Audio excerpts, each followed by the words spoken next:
রমাদান এসেছে। আপনি কি এখনো ঘুমিয়ে আছেন?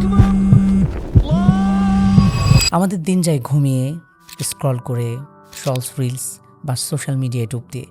এভাবেই আমাদের দিন এবং রাত অতিবাহিত হয়ে যাচ্ছে। প্রিয় ভাই, একটু থামুন।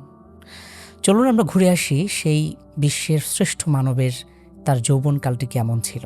তিনি আর কেউ নন, আমাদের প্রাণপ্রিয় রাসূলুল্লাহ সাল্লাল্লাহু আলাইহি ওয়াসাল্লাম, যার যৌবনকালের প্রত্যেকটা সময় ছিল নিছক কোনো গল্প কিংবা অলসতার নয়, ছিল সাহসিকতার, ছিল কর্ম উদ্দীপনার এবং দায়িত্বশীলতার।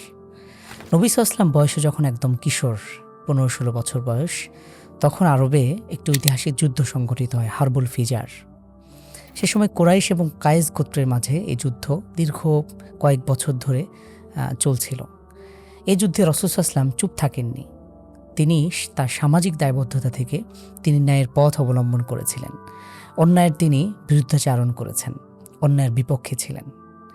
এই যুদ্ধ পরবর্তী সময়ে রাসূল সাল্লাল্লাহু আলাইহি ওয়াসাল্লাম এই যুদ্ধের যে নৃশংসতা অথবা আরবের শান্তি প্রতিষ্ঠার জন্য, জানমালের নিরাপত্তা প্রতিষ্ঠার জন্য, আরবে আগত মুসাফিরদের তাদের হক রক্ষার জন্য তিনি প্রতিষ্ঠা করেন হেল্পফুল ফুজুল নামের সেই ঐতিহাসিক সংগঠনটি। আমরা সকলেই জানি এবং তিনি সফল হয়েছিলেন। এই সংগঠনটির মাধ্যমে তৎকালীন সময়ে আরবে শান্তি প্রতিষ্ঠা করতে তিনি অনেকাংশে সফল হয়েছেন। আজকে আমরা অনেক ক্ষেত্রে সামাজিক যে সকল দায়বদ্ধতা রয়েছে, আমার চোখের সামনে জুলুম চলে, আমি নিশ্চুপ থাকি, মনে হয় যে এতে আমার কি আসে যায়, বা এই জুলুমের শিকার তো আমি হইনি। কিন্তু প্রিয় ভাই, এটি নিছক কোনো রাজনীতি নয়। নবী সাল্লাল্লাহু আলাইহি ওয়াসাল্লাম তিনি তখনও নবী হননি, কিন্তু সামাজিক দায়বদ্ধতা থেকে তিনি জুলুমের বিরুদ্ধাচারণ করেছেন, জুলুমের বিপক্ষে অবস্থান করেছেন। তিনি সব সময় ন্যায়ের পক্ষ অবলম্বন করেছেন। নবী সাল্লাল্লাহু আলাইহি ওয়াসাল্লামের বয়স যখন 25 বছর, তখন তিনি ব্যবসা পরিচালনা করেছেন। তিনি হালাল জীবিকার জন্য কাজ করেছেন। তার নির্দিষ্ট ইনকাম সোর্স ছিল। আজকে আমাদের যারা তরুণ আছে, অনেক সময় এমন হয় যে আমাদের এই গুরুত্বপূর্ণ সময়ে বা আমাদের যে সকল যুবক ভাইরা আছে, আমরা নিছক অবহেলা, উদাসীনতা, বেকারত্ব বা অকর্মণ্যহীনতা এসবে আমাদের সময়গুলো কাটিয়ে দিই। আমরা আমাদের সময়গুলো গল্প, গুজব, আড্ডাবাজি বা নানাভাবে আল্লাহর অবাধ্যতায় সময়গুলো কাটাই। অনেক সময় দেখা যায় যে আমাদের একটা কমন অভিযোগ যে কাজ পাই না, বা আমরা আমাদের ন্যূনতম পক্ষে জীবন চলার জন্য যতটুকু দরকার এটুকু আমরা করি না। আমরা সারা জীবন যেন বাবা মায়ের সেই আয়ের টাকা দিয়ে জীবন পরিচালনা করতে চাই। অথচ রাসূল সাল্লাল্লাহু আলাইহি ওয়াসাল্লাম তিনি ছিলেন আদর্শ আমাদের জন্য। তিনি নিজে হীন কোনো কাজ, তিনি সকল কাজকে, সকল কর্মকে ইসলামের দৃষ্টিতে সমান মর্যাদার দৃষ্টিতে দেখা হয়েছে। কোনো কাজই ইসলামের দৃষ্টিতে ছোট নয়। আমরা আমাদের এই গুরুত্বপূর্ণ সময়টিতে যে কোনো স্কিল অর্জনের জন্য চেষ্টা করতে পারি। রাসূল সাল্লাল্লাহু আলাইহি ওয়াসাল্লাম 25 বছর বয়সে তিনি খাদিজা রাদিয়াল্লাহু তাআলা আনহার সাথে ব্যবসা পরিচালনা করেছেন এবং তিনি সফল হয়েছেন। এবং এই ব্যবসার জের ধরেই পরবর্তীতে খাদিজা রাদিয়াল্লাহু তাআলা আনহার সাথে বিবাহ বন্ধনে আবদ্ধ হয়েছিলেন। এজন্যই আমাদের উচিত যৌবনের গুরুত্বপূর্ণ সময়গুলোকে কাজে লাগানো।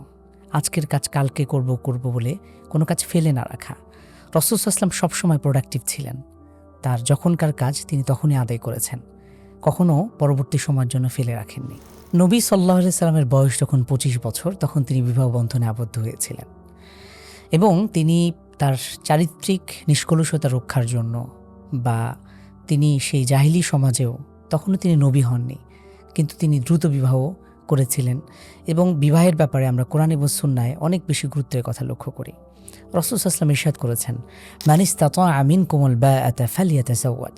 তোমাদের মধ্যে যারা সামর্থ্যবান রয়েছে, সক্ষম পুরুষ রয়েছে, তারা দ্রুত বিবাহ সম্পন্ন করো। কেননা ফাইন্নাহু আগাদ্দু লিল বাসার ওয়া আহসানু লিল ফারাজ। এটি দৃষ্টি হেফাজতের জন্য গুরুত্বপূর্ণ এবং আমাদের লজ্জাস্থান হেফাজতের জন্য এটি গুরুত্বপূর্ণ। আমাদের মধ্যে যারা ইয়ুথ আছে, তরুণ আছে, অনেক ক্ষেত্রে এমন হয় বিবাহকে আমরা, এটা নিয়ে আমাদের কোনো কনসার্ন থাকে না। আমরা পড়াশোনা, চাকুরি এসব দোহাই দিয়ে আমরা বিবাহকে অনেক বেশি কালক্ষেপণ করিয়ে ফেলি। আর অন্যদিকে হারাম রিলেশনশিপকে, তথাকথিত গার্লফ্রেন্ড, বয়ফ্রেন্ড এসবকে আমরা অন্যের কাছে বুক ফুলিয়ে প্রকাশ করি। এটি চরম নির্লজ্জতা ছাড়া কিছুই না। রাসূল সাল্লাল্লাহু আলাইহি ওয়াসাল্লামের যৌবনকালটি ছিল সম্পূর্ণ পবিত্রতা, ইবাদতের, আল্লাহর নৈকট্য অর্জনের। আর অন্যদিকে আমরা আমাদের যৌবনকালকে অযথা অপচয় করছি। আরও পরে নবী সাল্লাল্লাহু আলাইহি ওয়াসাল্লামের বয়স যখন 40 বছর, তিনি হেরা গুহায় ধ্যানমগ্ন আছেন। তিনি নিভৃতে একাকিত্বে আল্লাহর সান্নিধ্য কামনা করছেন। এরই ফলশ্রুতিতে নেমে আসলো জিব্রিল আলাইহিস সালাম, প্রথম ওহী ইকরা বিসমি রব্বিকাল্লাযী খালাক। নবী সাল্লাল্লাহু আলাইহি ওয়াসাল্লাম সে সময় প্রচলিত স্রোতে গা ভাসাননি। তিনি সম্পূর্ণ স্রোতের বিপরীতে গিয়ে তিনি ফিতনা থেকে, হেফাজত থেকে তিনি হেরা গুহায় সে সময় ধ্যান করতেন, মুরাকাবা করতেন এবং আল্লাহ সুবহানাহু ওয়া তাআলা সে সময় প্রথম ওহী অবতীর্ণ করেন। আজকে আমাদেরও যারা ইয়ুথ আছে তারা অনেক সময় এই স্রোতে বা ট্রেন্ডে গা ভাসাতে অভ্যস্ত, কিন্তু না প্রিয় ভাই, আমাদের হেফাজতের জন্য, নিজের সঠিক পথে রাখার জন্য, সত্য অন্বেষণ করবার জন্য আমাদেরকে অবশ্যই স্রোতের বিপরীতে চলতে হলেও আমাদেরকে চলতে হবে, কোনো কিছুর পরোয়া করা যাবে না।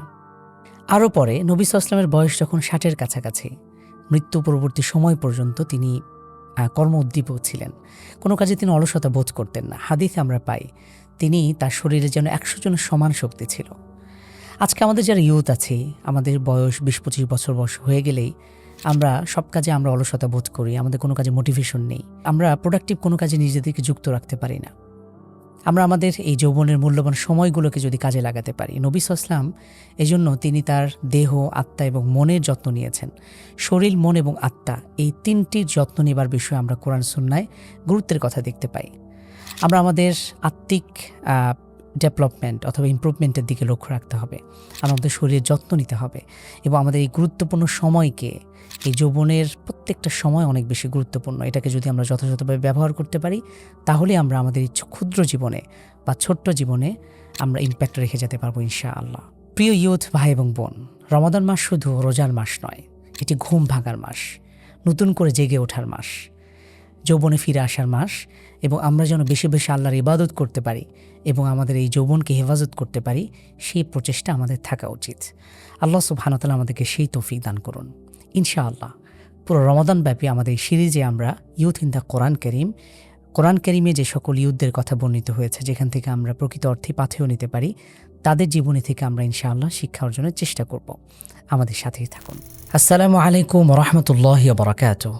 প্রিয় মুসলিম দিনী ভাই এবং বোন, বর্তমানে আমরা চরম ফিতনাময় পরিস্থিতিতে বসবাস করছি। আমাদের চারপাশে ফিতনার হাতছানি এবং চারপাশে এমনভাবে ফিতনা আষ্টেপৃষ্ঠে জড়িয়ে আছে যেন মাকড়সা জালের মতন। এমনই এক পরিস্থিতিতে আমরা যাত্রা শুরু করেছিলাম ইসলাম জোনের। আলহামদুলিল্লাহ, বিগত কয়েক বছরে আপনাদের ভালোবাসা, সহযোগিতার মাধ্যমেই আমরা এই পর্যন্ত আসতে পেরেছি, ফালিল্লাহিল হামদ।